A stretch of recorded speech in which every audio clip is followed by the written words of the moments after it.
nahishuriwe n'Umwuka Wera ngo nerekane amateka avuga umurego w'izo mpaka ziri hagati y'ikibi n'icyiza, kugira ngo mburire abantu by'umwihariko ibigiye kuba.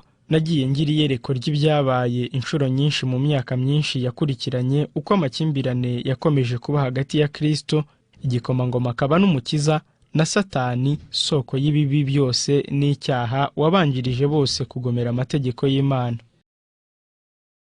Igihe Yesu yahanuriraga abigishwa be ibyirimbuka rya Yerusalemu n'ibyo kugaruka kwe, yabahishuriye n'iby'imibereho y'abantu be kuva igihe azaba bakuwemo kugeza igihe cyo kugaruka kwe aje mu bwiza bwe kubacungura.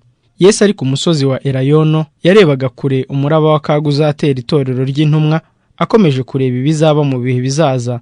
Ijisho rye ribona imivurungano y'ubwicanyi no kurimbura bizaba mu gihe cy'umwijima n'akarengane bizagwira abigishwa be. Mu magambo make ariko afite ubusobanuro bubabaje, abahanurira ibyo abategetsi b'isi bazakorera itorero ry'Imana. Abigishwa ba Kristo bagombaga kunyura inzira yo gusuzugurwa, gukozwa isoni n'akababaro nk'iy'umwigisha wabo yanyuzemo. Ako karengane katangiwe na Nero aziza abantu imyizerere yabo mu gihe cya Pawulo, karushijeho gukaza umurego mu binyejana byinshi byakurikiyeho. Abakristo baregwaga ibinyoma, ubwicanyi bukomeye no kuba ari bo bateza ibyorezo nk'inzara n'ibishitsi ku isi. Kuko bari barabaye urw'amenyo, banzwe cyane n'abaturage, hari abantu bahoraga biteguye kubarega ibinyoma kugira ngo bibonere indamu. Babaciraga urubanza nk'abagambanyi n'abanzi b'ubutegetsi n'idini, bakaba ari bo ntandaro y'ibyorezo muri bo. Benshi muri bo bagaburiwe inyamaswa z'inkazi, abandi batwikwa ari bazima imbere ya rubanda mu mazu y'imikino. Benshi nanone muri bo barabambwe, abandi bambikwa impu z'inyamaswa zo mu ishyamba, bajugunywa mu bisambu kugira ngo imbwa z'inkazi zibashwanyaguze. Ibyo bihano byo kwica abantu urubozo byari byaragizwe ikintu cyo gushimisha amaso mu birori. Abantu bazaga ari benshi kwihera amaso, bakavuza induru nyinshi no gukoma mu mashyi kubw'abantu b'Imana bababazwaga kugeza ubwo bashizemo umwuka. Ujye ukiranuka ugeze ku gupfa, nanjye nzaguha ikamba ry'ubugingo. Imbaraga zose Satani yakoresheje ngo arimburane itorero rya Kristo n'imizi yaryo zamupfiriye ubusa. Amaraso y'Abakristo ameneka ni imbuto ibibwe. Ibihumbi byinshi bashyizwe mu nzu z'imbohe, abandi baricwa, nyamara hagahaguruka benshi bakabasimbura. Abarenganirizwaga kwizera kwabo, Kristo yabemereraga kuruhuka, akababara mu baneshi. Barwanya intambara nziza, bazahabwa ikamba ry'icyubahiro ubwo Kristo azaba agarutse. Nuko Satani abonye bigenze bityo, ahindura imigambi bituma arwanya ubutegetsi bw'Imana, noneho ahereye mu buyobozi bw'itorero rya Kristo. Umwanzi wabo ukomeye agerageza noneho gukoresha ubucakura kugira ngo abone ibyo atashoboye kugeraho akoresheje imbaraga. Ibyo kurenganya Abakristo birahosha, bisimburwa n'imitego mibi cyane yo kurarikira ibintu by'igihe gito ndetse no kumaranira ibyubahiro by'isi. Abasenga ibigirwamana binjira mu itorero, bemera umugabane umwe w'imyizerere ya Kristo mu gihe bahinyura indi migabane y'ukuri rishingiyeho. Bakavuga ko bemera Kristo nk'umwana w'Imana kandi bemera iby'urupfu rwe n'umuzuko, ariko ntibemeranye ko ari abanyabyaha bakeneye kwihana cyangwa guhinduka mu mitima. Mu byemezo byabo ku ruhande rwabo, biyegereza Abakristo babasaba kugirana nabo ibyo biyemeza ngo bagire aho bahurira ku kwizera Kristo. Ubwo itorero riba rigiye mu kaga gateye ubwoba. Abakristo benshi bageze aho bemera kudohoka ku myizerere yabo, ubumwe bw'Ubukristo n'ubupagani butangira ubwo. Nubwo abo basengaga ibigirwamana berekanaga ko bihannye bakifatanya n'itorero, ntibaretse ibigirwamana, ahubwo bahinduye amashusho yabyo gusa, bayasimbuza ya Yesu, aya Mariya n'ay'abatagatifu. Amahame ayobya, imihango ya gipagani, ubupfumu, byose byinjizwa mu myizerere no gusenga. Uko bifatanyaga no gusenga ibigirwamana, niko itorero rya Kristo ryasubiraga inyuma rigatakaza kwera kwaryo n'ubushobozi. Abakristo ba mbere bari abantu badasanzwe. Imyitwarire yabo itagira amakemwa no kwizera kwabo gukomeye byari ikirego gihora kibuza amahoro abanyabyaha.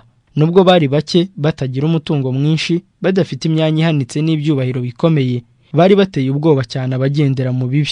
Ahantu hose bari bazwi ko bafite kwizera gukomeye kandi bakomeye ku muco wabo. Nizo mpamvu abanyabyaha babangaga nk'uko Kayini yanze murumuna wa Abeli. Impamvu yatumye Kayini yica Abeli niyo yatumye abanze kumva ijwi ry'Umwuka Wera bica abana b'Imana. Niyo mpamvu yatumye Abayuda banga Umukiza bakamubambisha, kuko ubutungane n'imico itandukanye n'iyabo byari ikirego ku mibereho yabo yuzuye inarijye no kwandavura. Kuva igihe cya Kristo kugeza mu gihe cyacu, abashikama kuri we bakomeje kwangwa no kuba abanzi b'abantu bafite ubugome kandi bashimishwa no gukurira inzira ziganisha ku byaha. None si inkuru nziza yashobora ite kwitwa ubutumwa bw'amahoro? Igihe umuhanuzi Yesaya yahanuraga kuvuka kwa Mesiya, yamuhaye izina ry'ubutware ati ni umwami w'amahoro. Igihe abamarayika bamenyeshaga abungeri ko Kristo yavutse, baririmbye mu bibaya by'i Betelehemu bati mu ijuru icyubahiro kibi cy'Imana, no mu isi amahoro abe mu bo yishimira. Hari ukuvuguruzanya rero hagati y'ibyo umuhanuzi yavuze n'ibyavuzwe na Kristo ati mwe gutegereza ko nazanywe no kuzana amahoro mu isi. Sinaje kuzana amahoro, ahubwo naje kuzana inkota. Ariko bikwiriye kumvikana ko ubu butumwa bwombi buvuga rumwe nta kunyuranya. Ubutumwa bwiza ni ubutumwa bw'amahoro. Ni ukuvuga ko ubu Kristo iyo bwigishijwe bukakirwa kandi bugakurikizwa buzana amahoro, ubwumvikane n'imibereho myiza ku isi yose. Itorero rya Kristo ni umurungu uhuza ubuvandimwe bw'abemera bose inyigisho ze. Icyazanye Kristo ni ukunga umuntu n'Imana n'umuntu na mugenzi we. Yesu yarababajwe ku bwacu kuruta ukundi muyoboke we wese yababazwa hakoreshejwe ubugome bw'abantu. Abashyirwa mu ngorane bakababazwa ndetse bakicwa kubwo kwizera kwabo baba bageze ikirenge cyabo mu cy'umwana w'Imana ukundwa.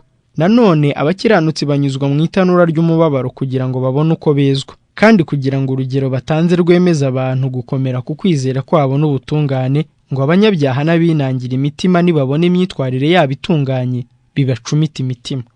Hari ikindi kibazo kirushijeho guhangayikisha amatorero yo muri ino minsi. Intumwa Pawulo yagize iti abashaka kujya bubaha Imana bose bari muri Kristo Yesu bazarenganywa. None se kuki akarengane bigaragara ko kasinzirije benshi? Impamvu imwe rukumbi ni uko itorero ryataye kwera kwaryo ryiyunga n'isi, none nta gituma bisi barirwanya. Itorero rigendana n'ibigezweho, rikora ibijyanye n'igihe cya none, ntirigifite kwizera k'ukuri kwagombye kuranga itorero ry'abakristo nko mu gihe cya Kristo n'intumwa. Nimubona habayeho ivugurura ryo kwizera n'imbaraga nk'iy'itorero rya mbere, muzirebera uko akarengane kazongera kubyuka kagatangirana umuriro mwinshi.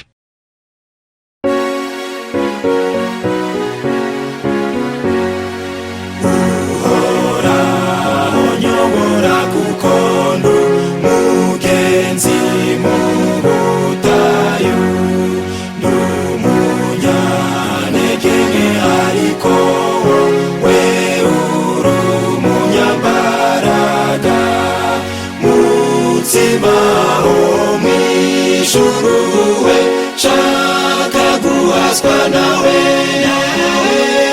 shaka cyane guhaswa nawe.